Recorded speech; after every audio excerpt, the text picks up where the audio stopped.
to a debate over fluoride, whether it should be added to tap water. It's been going on for decades and has been reignited because plans to treat the water with it artificially in Hampshire are being opposed by the majority of residents there. A judicial review into the way the decision was reached will start today. Supporters say fluoridation is a safe and effective method of reducing tooth decay. Opponents describe it as enforced medication, which could be harmful. Well, whoever's right, a lot of us are drinking it. 5.5 million people, about 10% of the population, get water which has fluoride added.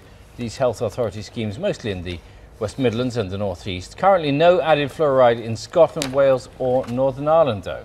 Dr. Uchenna Okoye is a dentist who believes fluoride is very important in giving us healthy teeth. And joining Uchenna, Stephen Peckham, who's a reader in health policy at the London School of Hygiene and Tropical Medicine, who campaigns against it. Welcome to you both. Thank you very much for joining us. So, Uchenna, the case for? It's a no-brainer. Fluoride works. You know, tooth decay is a valid disease. And in Southampton, for example, more than 500 children a year are having general anaesthetic, having their teeth extracted because of it. So in areas like Birmingham, the water has been fluoridated for over 40 years. It's safe, it's effective, it works. And I'm completely behind it. I think we really, really need to have it done. Stephen, it's a no-brainer, apparently. Well, I mean, in some ways, the argument has been put for many years because it's been done for many decades, then it must be okay. But actually, the research that's been coming out over the certainly last 20 years suggests that our biggest problem is that we're all ingesting too much fluoride. They say, why is that a problem? Well, fluoride is actually something which harms the body, and the most obvious effect of that is dental fluorosis.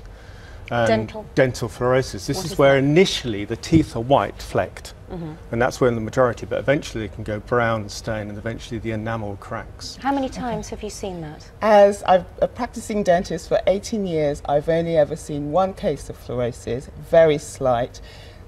Everyone talks about fluorosis as being a disadvantage of having fluoride.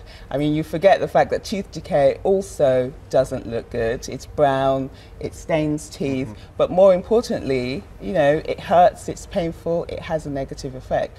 So the fluorosis in areas, developing countries like Africa, where they have natural fluoride in much higher amounts than we do in the UK, you do see the kind of fluorosis that you're talking about, but in the UK, we don't see it. It's very, very rare.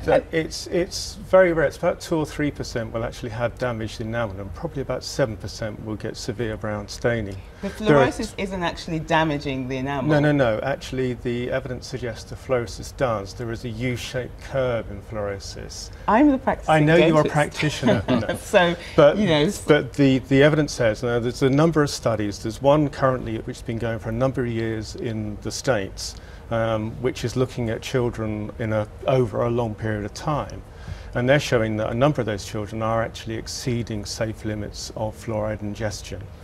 The USA has also just dropped the level of fluoride in water due to concerns about fluorosis. Now, something like 2 in 5 children in the USA have dental fluorosis. Now, where some of that is, and the majority is mild, some of the more severe kind is of cause for concern. Is that because they put too much fluoride in the water? Because and is it a higher level than the UK? In the UK, we're looking at one parts per million, which is what we say is effective in dentistry. And with regards to the reason that as a clinician, you know, fluoride works, is it makes the teeth more resistant to decay. So it's not this is a very simple, and if there's a recent report, there's a scientific committee looking at this in the European Union at the moment, and they've come up with a very, very simple definition. Fluoride works when it touches the tooth, on the tooth. Fluoride is dangerous when you drink it. Right. That is wrong. That is wrong, because fluoride works once the teeth are developed. So, you know, for example, for us, using it on a daily basis, it's topical, it's very effective. However, with children, as soon as they're born, their teeth are developed. So when they drink the fluoride, and as the teeth are forming, it changes the enamel and makes it stronger. But why not just keep it in toothpaste and apply it directly to the tooth, I mean, rather than ingesting it in a different way? Southampton, as an example, they have tried, I mean, the health authority there, I think, have been fantastic. They have tried education, they have given free toothbrushes, toothpaste, all those kind of things, and also even placing fluoride varnish on the teeth. It only works if the parents bring them to the dentist.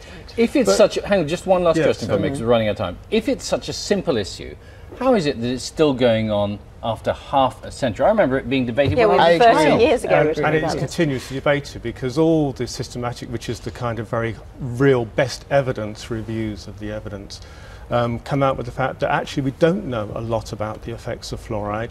There isn't a kind of any core good quality evidence that says that fluoride is effective when ingested, and nor is there good evidence to say that it is particularly safe. Right. And I have to disagree as a dentist, knowing that for the viewers, over 40, 50 years of evidence has shown, and I'm in the front line seeing patients every day, fluoride is effective, it works, it's safe, and doing it in the water, it's cheap and effective.